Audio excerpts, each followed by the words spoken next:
Welcome to my YouTube channel. और आज हम करेंगे प्रश्न संग्रह 1.1। और प्रश्न संग्रह 1.1 में बच्चों याद रखना, हमको युगपत समीकरण को हल करना है। तो बच्चों युगपत समीकरण हल करने से पहले आपका मैं चाहता हूं कि बेसिक क्लियर हो जाए। अगर आपका मैथ्स में बेसिक क्लियर होगा तो ही आप किसी भी प्रॉब्लम को इजीली सॉल्व कर सकते हो। तो सबसे पहले मेरा मेन टारगेट ये होगा कि सबसे पहले मैं आपको पूरा बेसिक क्लियर करूं और उसके बाद हम क्या करेंगे, प्रश्न संग्रह 1.1 को सॉल्व करेंगे।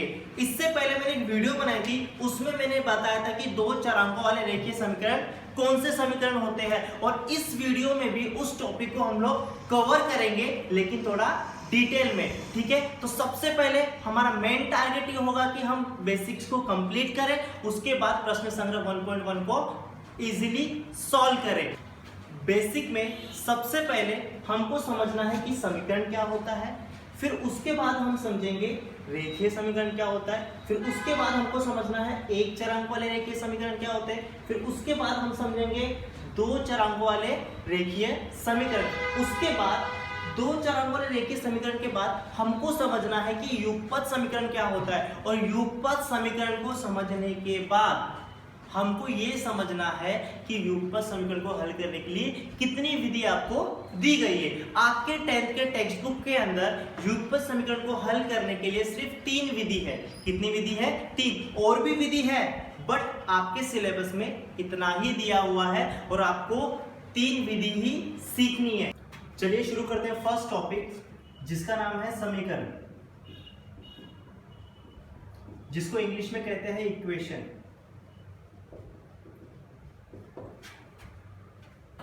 अगर मैं आसान शब्दों में कहूं तो समीकरण के अंदर बराबर का चिन्ह होता है और उसमें दो साइड होती है, एक होती है लेफ्ट हैंड साइड और दूसरी होती है राइट हैंड साइड। तो बच्चों याद रखना, समीकरण के अंदर सबसे इंपॉर्टेंट होता है बराबर का चिन्ह। अगर बराबर का साइन होगा तो ही वो समीकरण रहेगा, वरना नहीं होगा।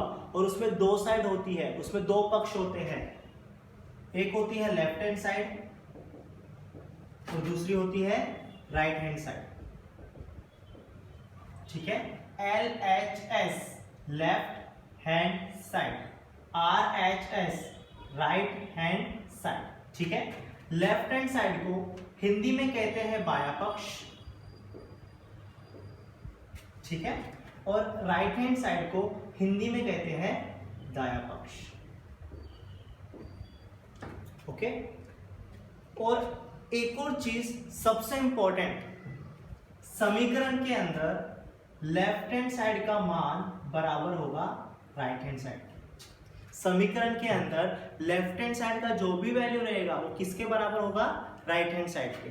For example 7 is equal to 7, ये एक समीकरण है क्योंकि इसके अंदर बराबर का चिन्ह है, लेफ्ट हैंड साइड है और राइट हैंड साइड है। ठीक है, और लेफ्ट हैंड साइड का वैल्यू किसके बराबर है? राइट हैंड साइड का, राइट हैंड साइड के। ठीक है, second example, x plus 5 is equal to 8, ये भी एक समीकरण है। ठीक है, अब इसके अंदर ये बराबर का साइन है, लेफ्ट हैंड साइड है और राइट हैंड साइड है। ठीक है, और इसके अंदर आपको चर और अचर दोनों मिलेंगे। ठीक है, यहां पर x ये क्या है? चर। ठीक है, 5 और 8 ये दोनों क्या है? अचर। चर और अचर क्या होता है ये मैंने आपको इससे पहले एक वीडियो बनाई थी, उसके अंदर मैंने आपको क्लियरली बता दिया था। ठीक है, अगर आपको डाउट है चर और अचर क्या होते हैं तो सबसे पहले वो आप वीडियो देखिए, उस वीडियो का लिंक मैं आपको डिस्क्रिप्शन में दे दूंगा। ठीक है, आगे चलते हैं। Third example, 4x plus 5y is equal to 9, ये भी एक समीकरण है क्योंकि इसके अंदर बराबर का चिन्ह है, लेफ्ट हैंड साइड है और राइट हैंड साइड है। ठीक है, अब इसमें आप चर का घात भी पता लगा सकते हो। अब यहां पर देखिए, x के पावर में कुछ भी नहीं है मतलब 1 होगा, x के घात में कुछ नहीं मतलब 1 होगा, x के घात में कुछ नहीं मतलब 1 होगा, ठीक है। चर का घात क्या होता है ये भी मैंने आपको पिछली वीडियो में बता दिया था। फोर्थ एग्जांपल 9x² + 5x + 9 = 0, ये भी एक समीकरण है, ठीक है। बराबर का चिन्ह सबसे इंपॉर्टेंट, लेफ्ट हैंड साइड और राइट हैंड साइड, और यहाँ पर x ये दोनों क्या है चर, 9 5 9 ये क्या है अचर, और यहाँ पर चर का घात कितना है 2, ठीक है। तो यहाँ तक हमने देखा कि समीकरण क्या होता है। समीकरण के अंदर सबसे इंपॉर्टेंट बराबर का चिन्ह होता है, लेफ्ट हैंड साइड होती है और राइट हैंड साइड होती है, ठीक है। उसके बाद हमें देखना है रेखीय समीकरण। हमें क्या देखना है, देखो हमने अब तक क्या समझा है कि समीकरण क्या होता है, उसके बाद हम देखेंगे रेखीय समीकरण क्या होता है। रेखीय समीकरण के लिए मैंने यहाँ पर लिखा है चर का घात 1 होना चाहिए, मतलब उस समीकरण में चर का घात कितना होना चाहिए 1 होना चाहिए। चर की संख्या कितनी भी हो वी डोंट केयर, ठीक है। चर की संख्या कुछ भी हो सकती है, हमें उससे लेना देना नहीं है, बट चर का घात कितना होना चाहिए 1 होना चाहिए, ठीक है।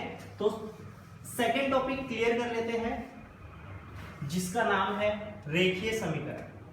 सेकेंड टॉपिक रेखीय समीकरण, जिसको इंग्लिश में कहते हैं linear equation. Linear equation, okay.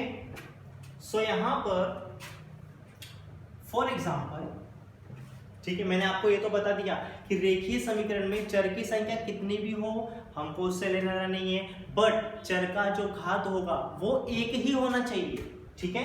For example x + 9 = 0। अब ये समीकरण है। अब देखना है कि रेखीय समीकरण है कि नहीं। अब यहां पर देखिए चर x है, चर का घात कितना है 1, मतलब ये कौन सा समीकरण है रेखीय समीकरण है। सेकेंड एग्जांपल, ठीक है, x + y = 7, क्या यह रेखीय समीकरण है? चलो देख लेते हैं। चर की संख्या कितनी भी हो हमें उसे ले लेना नहीं है, बट चर का घात यहां पर देखिए 1 है, चर का घात कितना है 1, मतलब ये कौन सा समीकरण है रेखीय समीकरण। तीसरा एग्जांपल 2x² + 5y = 9। अब ये रेखीय समीकरण है क्या, चेक करते हैं। चर की संख्या कितनी भी हो हमें लेना देना नहीं है। अब यहां पर देखिए चर का घात कितना है 1, यहां पर चर का घात कितना है 2, चर का घात 2 है, लेकिन रेखीय समीकरण में चर का घात कितना होना चाहिए 1 होना चाहिए, मतलब ये रेखीय समीकरण नहीं है, रेखीय समीकरण नहीं है, ठीक है। तो अब तक हमने 2 टॉपिक क्लियर कर लिए। सबसे पहले समीकरण क्या होता है नंबर 1, नंबर 2 हमने देखा कि रेखीय समीकरण क्या होता है। रेखीय समीकरण वह समीकरण होता है जिसके अंदर चर का घात 1 होता है, चर की संख्या कितनी भी हो हमें उससे लेने देना नहीं है। अब इसके बाद हमको देखना है एक चरांक वाला रेखीय समीकरण। हमारा नेक्स्ट टॉपिक है एक चरांक वाले रेखीय समीकरण, जिसको इंग्लिश में बोलते हैं linear equation in one variable, ठीक है। अब तक हमने देखा समीकरण क्या होता है, उसके बाद देखा रेखीय समीकरण क्या होता है। अब देखेंगे एक चरांक वाले रेखीय समीकरण। रेखीय समीकरण में क्या होता है, चर की संख्या कुछ भी हो हमें देना नहीं है, बट चर का घात 1 होना चाहिए। अब यहां पर एक चरांक वाले रेखीय समीकरण के अंदर देखो, रेखीय समीकरण में तो क्या होता है चर का घात 1 होता है, बट यहां पर देखिए क्या लिखा है एक चरांक वाले रेखीय समीकरण, मतलब वह रेखीय समीकरण जिसके अंदर चर की संख्या कितनी होगी सिर्फ 1 होगी। और यहां पर मैंने क्या किया है दोनों कंडीशन लिखा है। यहां पर देखिए चर की संख्या बराबर कितनी होनी चाहिए 1 होनी चाहिए, और चर का घात कितना होना चाहिए 1 होना चाहिए, मतलब चर की संख्या भी 1 होना चाहिए और चर का घात भी कितना होना चाहिए 1 होना चाहिए। उसे कहते हैं एक चरांक वाले रेखीय समीकरण। तो देखिए फॉर एग्जाम्पल 2x + 5 = 0। अब यहां पर देखिए चर की संख्या कितनी है 1, चर का घात कितना है 1, मतलब ये कौन सा समीकरण है, एक चरांक वाले रेखीय समीकरण। Second example 5x + 2y = 0। चर की संख्या कितनी है 2, चर का घात 1, चर का घात यहां पर 1 है, चर का घात 1 है, मतलब ये रेखीय समीकरण है, बट इसके अंदर 2 चर है, तो ये एक चरांक वाला रेखीय समीकरण नहीं है। ठीक है, सो ये एक चरांक वाला रेखीय समीकरण नहीं है। Third example x - 2 = 0। यहां पर देखिए चर की संख्या कितनी है 1, चर का घात कितना है 1, मतलब ये एक चरांक वाला रेखीय समीकरण है। Fourth example x = 7 - 2। यहां पर चर की संख्या कितनी है 1, चर का घात कितना है 1, मतलब ये कौन सा समीकरण है, एक चरांक वाला रेखीय समीकरण। Fifth example 2x² + 5 = 0। यहां पर चर की संख्या 1 है, बट यहां पर चर का घात कितना है 2, तो यह एक चरांक वाला रेखीय समीकरण नहीं है। चर की संख्या 1 है, लेकिन चर का घात कितना है 2, चर का घात अगर यहाँ पर 1 होता तो यह कौन सा समीकरण होता, एक चरांक वाला रेखीय समीकरण। तो ये एक चरांक वाला रेखीय समीकरण नहीं है। ठीक है, अब इसके बाद हमको देखना है कि दो चरांक वाले रेखीय समीकरण क्या होते हैं। ठीक है, तो चलिए नेक्स्ट टॉपिक स्टार्ट करते हैं, जो कि है फोर्थ टॉपिक। ठीक है, दो चरांक वाले रेखीय समीकरण। ठीक है, इंग्लिश में कहेंगे linear equation in two variable. ठीक है, अब एक चरांक वाले रेखीय समीकरण में क्या था, चर की संख्या 1 थी और चर का घात 1 था। अब दो चरांकों वाले रेखीय समीकरण में क्या रहेंगे, देखिए नाम के साथ क्या है, दो चरांक वाले। ठीक है, दो चरांक वाले मतलब जिसमें चर की संख्या कितनी होगी 2 और चर का घात कितना होगा 1। अब यहां पर देखिए मैंने यहां पर लिखा भी है, चर की संख्या 2 होनी चाहिए और चर का घात 1 होना चाहिए, तभी वो कौन सा समीकरण बनेगा, दो चरांकों वाले रेखीय समीकरण। For example 5x + 2y + 9 = 0। यहां पर चर की संख्या कितनी है, ये दोनों चर है और चर की संख्या 2 है, चर का घात कितना है 1, मतलब ये क्या है, दो चरांकों वाले रेखीय समीकरण। सेकेंड एग्जांपल 5x + 2y, दूसरा ले लेते हैं, सॉरी 9x² + 2y = 0। यहां पर चर की संख्या 2 है, चर की संख्या कितनी है 2, लेकिन चर का घात यहां पर कितना है 2 है। यहां पर चर का घात 1 है, लेकिन अधिकतम घात कितना है 2, हमें घात कितना चाहिए 1, तो यह दो चरांक वाला रेखीय समीकरण नहीं है। Third example x - y = 6। यहां पर देखिए चर की संख्या 2 है और चर का घात कितना है 1, मतलब ये क्या है, दो चरांकों वाला रेखीय समीकरण। इसके पहले जो मैंने वीडियो बनाई थी उसके अंदर मैंने दो चरांकों वाले रेखीय समीकरण का सामान्य रूप भी बताया था। ठीक है, और दो चरांकों वाले रेखीय समीकरण का सामान्य रूप होता है ax + by + c = 0।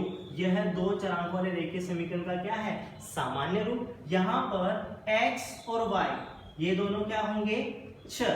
ठीक है, और a b c यह कोई भी वास्तविक संख्या हो सकती है। ठीक है, और वहां पर मैंने एक और चीज बताई थी, a का वैल्यू 0 नहीं होना चाहिए और b का वैल्यू भी 0 नहीं होना चाहिए। अगर a का वैल्यू 0 होगा तो वो एक चरांक वाला रेखीय समीकरण बन जाएगा। इसी तरह अगर b का वैल्यू भी 0 होगा तो वो क्या बन जाएगा, एक चरांक वाला रेखीय समीकरण। अब इसके बाद हमें समझना है कि युगपत समीकरण क्या होता है। नेक्स्ट टॉपिक क्या है, युगपत समीकरण। तो चलिए शुरू करते हैं नेक्स्ट टॉपिक, जो है युगपत समीकरण। ठीक है,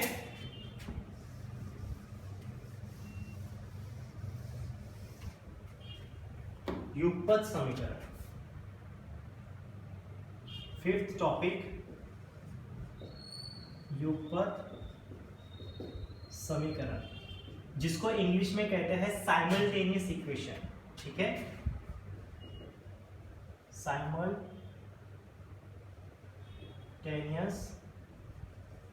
इक्वेशन। ठीक है, और बच्चों युगपत समीकरण क्या होता है? ठीक है, युगपत का मतलब होता है एक साथ। युगपत का मतलब होता है एक साथ। ठीक है, अब यहां पर मैं एक एग्जांपल के साथ समझाऊंगा। 2x plus 5y plus 9 is equal to 0, यह है 2 चरांक वाला रेखीय समीकरण है। अब इसके साथ मैं एक और समीकरण लिखता हूं, 5x plus 2y minus 6 is equal to 0। ठीक है, यहां पर ध्यान से देखें तो यह 2 चरांक वाला रेखीय समीकरण है और ये भी क्या है, 2 चरांक वाला रेखीय समीकरण। अगर अब हम इन दोनों को साथ में मिला देंगे, ठीक है, अगर हम इन दोनों को साथ में ले लेंगे तो ये बन जाएगा युगपत समीकरण।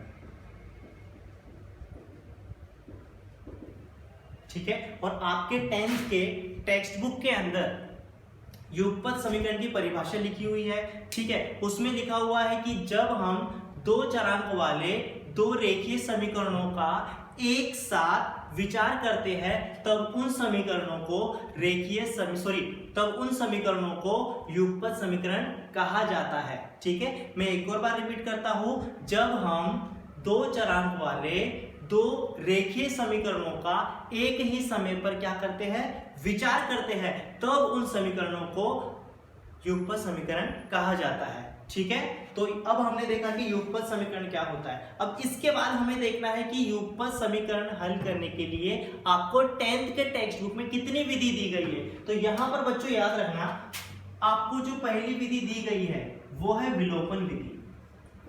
विलोपन विधि, ठीक है, जिसको इंग्लिश में कहते हैं एलिमिनेशन मेथड। ठीक है, और विलोपन विधि आप सीखोगे प्रश्न संग्रह 1.1 में। ठीक है, दूसरी विधि है आलेख विधि। यह विधि आप सीखोगे 1.2 में, प्रश्न संग्रह 1.2 में। तीसरी विधि है क्रैमर का नियम, यह आप सीखोगे 1.3 में। प्रश्न संग्रह 1.1 में हम युगपत समीकरण को विलोपन विधि से हल करेंगे, लेकिन उससे पहले मैं आपको कुछ बेसिक्स रूल बताना चाहता हूं जो आपने बचपन में सीखे होंगे। और वो रूल है, अगर हम प्लस को मल्टीप्लाई करेंगे प्लस के साथ, अगर हम प्लस का गुणा करेंगे प्लस के साथ, तो आंसर क्या आता है, प्लस। ठीक है, अगर हम माइनस का गुणा करेंगे माइनस के साथ, तो आंसर क्या आता है, प्लस। ठीक है, उसके बाद अगर हम प्लस का गुणा करेंगे माइनस के साथ, तो आंसर क्या आएगा, माइनस। या फिर हम माइनस का गुणा करेंगे प्लस के साथ, तो आंसर क्या आएगा, माइनस। ठीक है, अगर आप ध्यान से ऑब्जर्व करो तो प्लस और प्लस ये दोनों समान चिन्ह है। जब ये दोनों समान है तो आंसर क्या आया, प्लस। माइनस माइनस दोनों समान चिन्ह है तो आपका आंसर क्या आया, प्लस। मतलब जब समान चिन्ह होते हैं तो आंसर क्या आता है, प्लस। तो यहां पर याद रखने के लिए आपको याद रखना है कि जब समान चिन्ह होंगे, जब समान चिन्ह होते हैं तो आंसर क्या आता है, प्लस। मतलब प्लस प्लस क्या होता है, प्लस, माइनस माइनस क्या होता है, प्लस। ये आपने बचपन में सीखा होगा। उसके बाद जब असमान चिन्ह होते हैं तो आंसर आता है माइनस। ठीक है, जैसे plus minus minus, minus plus minus.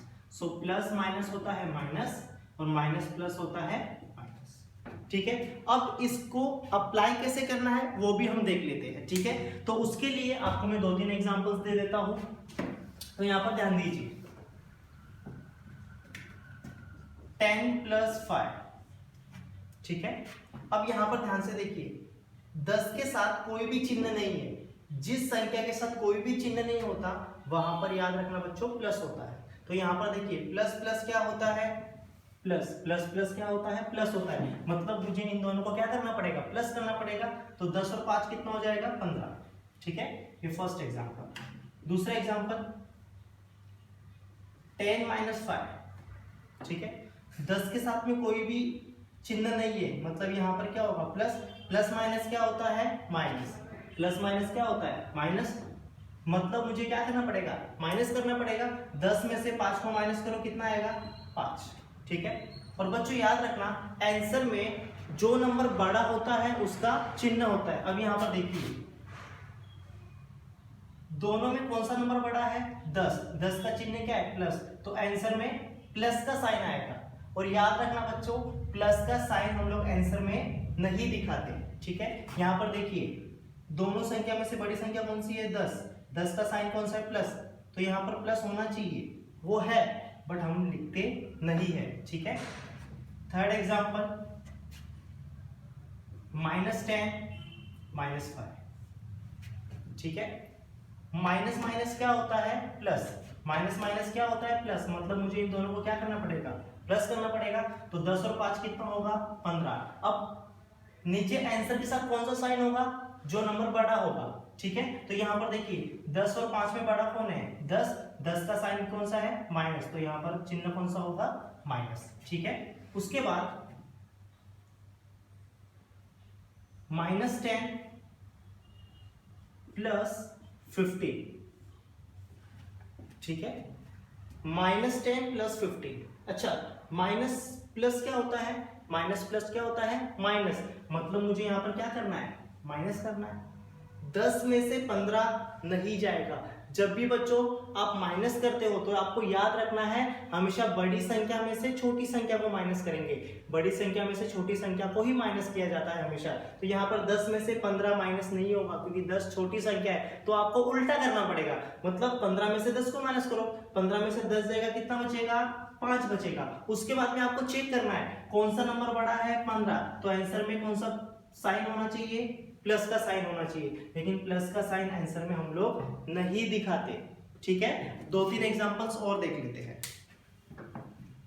मतलब आपका ये कॉन्सेप्ट क्लियर हो जाएगा। ठीक है, 16 + 15। यहां पर कुछ नहीं, मतलब क्या होगा, प्लस। प्लस प्लस क्या होता है, प्लस। मतलब मुझे इन दोनों को क्या करना पड़ेगा, प्लस करना पड़ेगा। 16 और 15 कितना हो जाएगा, 31। ठीक है, और बड़ा नंबर 16 है तो साइन कौन सा आएगा, प्लस का। लेकिन प्लस का साइन नहीं दिखाते कभी भी। ठीक है, उसके बाद 15 - 20। 15 - 20। 15 के साथ कुछ भी नहीं, मतलब यहाँ पर क्या होगा, प्लस। प्लस माइनस क्या होता है, माइनस होता है। मतलब मुझे यहाँ पर क्या करना पड़ेगा, माइनस करना पड़ेगा। 15 में से 20 जाएगा क्या, नहीं जाएगा। 20 में से 15 को माइनस करो, कितना आएगा, 5 आएगा। तो यहाँ पर क्या लिखेंगे, 5। बड़ा नंबर कौन सा है, 20, उसका साइन क्या है, माइनस। तो यहाँ पर माइनस का चिन्ह आएगा। ठीक है, आंसर में याद रखना बच्चों हमेशा जो संख्या बड़ी होती है उसी का चिन्ह आता है। ठीक है, अब हम देखेंगे कि युगपत समीकरण को कैसे हल किया जाता है। तो बच्चों याद रखना युगपत समीकरण को अगर हमें हल करना है तो उसके लिए आपको 3 स्टेप याद रखना है। ठीक है, और वो 3 स्टेप क्या है उसके लिए आप बोर्ड पे देखिए। ओके, तो यहां पर बच्चों आपको याद रखना है स्टेप नंबर 1। स्टेप नंबर 1, ठीक है, स्टेप नंबर 1 क्या होगा, आपको जो युगपत समीकरण दिया जाएगा उसके अंदर आपको समान जोड़ी ढूंढनी है। क्या ढूंढनी है, समान जोड़ी। समझ में आ रहा है, जो आपको युगपत समीकरण दिया जाएगा उसमें आपको समान जोड़ी देखनी पड़ेगी, ढूंढना है कहां पर है। ठीक है, अगर समान जोड़ी है तो ठीक है, अगर समान जोड़ी नहीं है तो आपको क्या करना पड़ेगा, समान जोड़ी बनानी पड़ेगी। ठीक है, सो स्टेप नंबर 1 क्या होगा, अगर दिए गए युगपत समीकरण के अंदर समान जोड़ी है तब तो ठीक है, नहीं होगी तो बनानी पड़ेगी। स्टेप नंबर 2,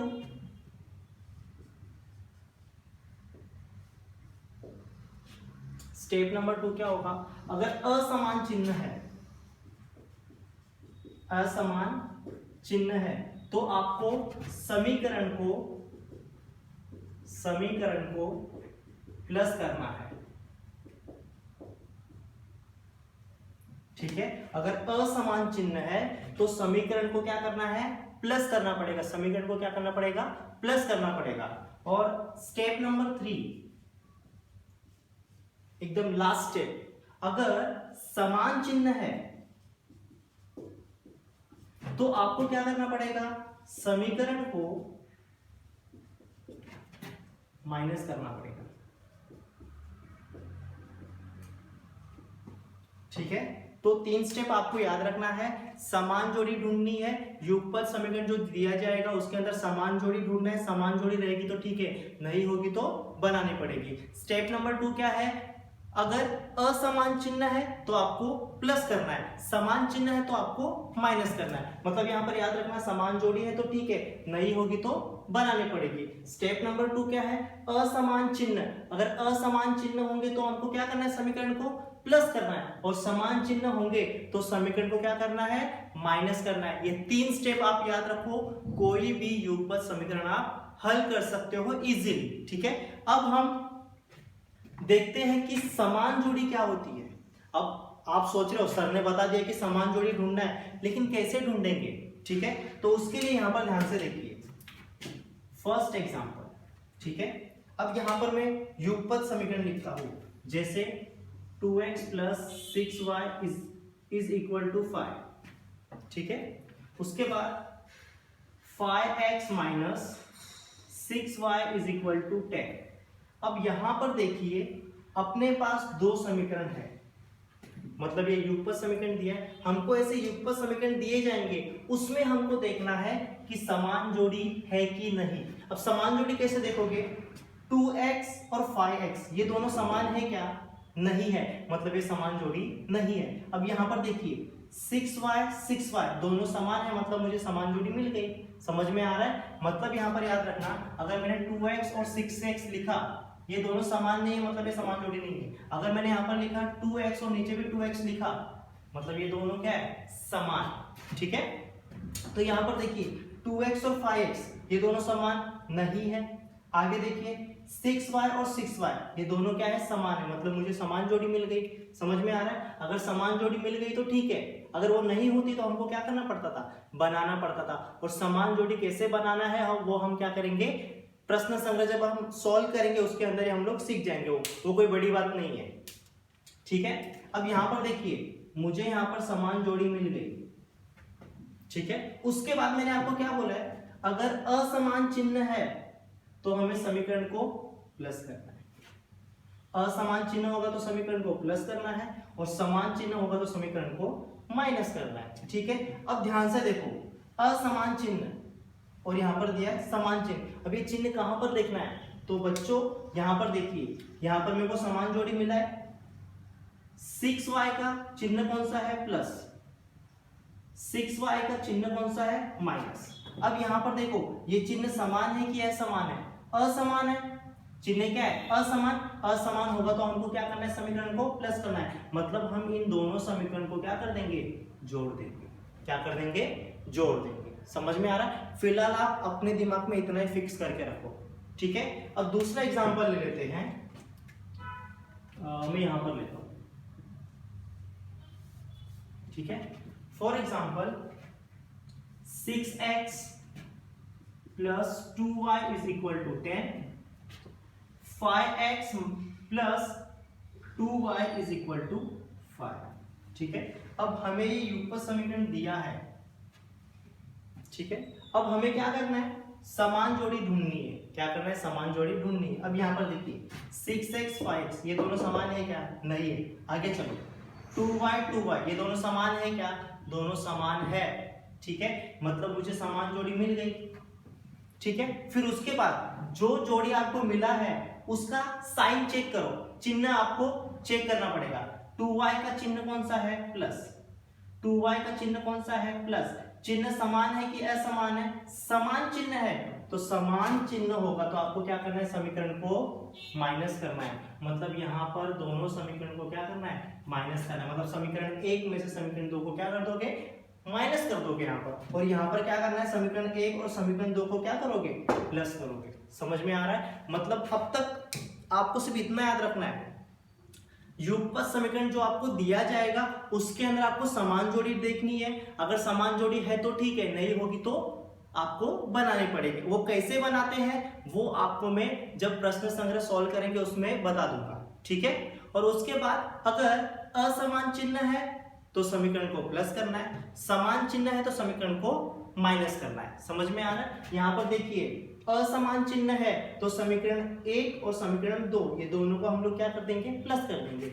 यहाँ पर समीकरण 1 और समीकरण 2 में समान जोड़ी है लेकिन इनका चिन्ह क्या है, समान। समान चिन्ह होगा तो क्या करेंगे, समीकरण 1 में से समीकरण 2 को क्या कर देंगे, माइनस कर देंगे। फिलहाल आपको इतना ही याद रखना है।